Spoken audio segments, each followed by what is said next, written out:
Saudara, proses belajar mengajar di Banda Aceh kembali dilakukan secara daring.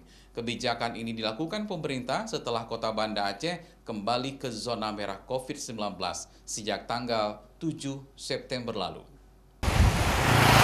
Dinas Pendidikan dan Kebudayaan Kota Banda Aceh kembali meminta sekolah tingkat TK hingga SMP untuk memberlakukan kembali pembelajaran secara daring pasca Satgas Covid Nasional merilis Banda Aceh kembali ke zona merah COVID-19.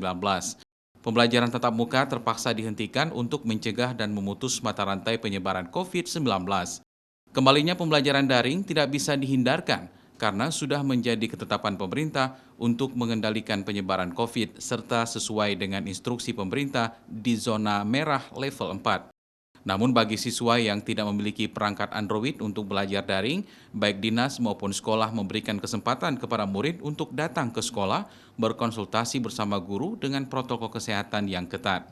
Bagi anak-anak kami yang memang tidak punya Android, tidak punya HP, tidak punya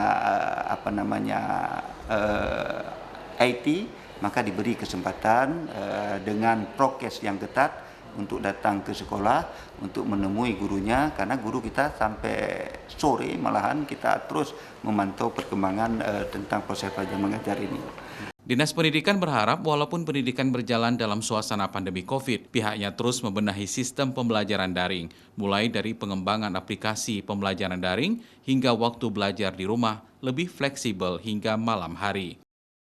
Mustajab, Kompas TV, Banda Aceh.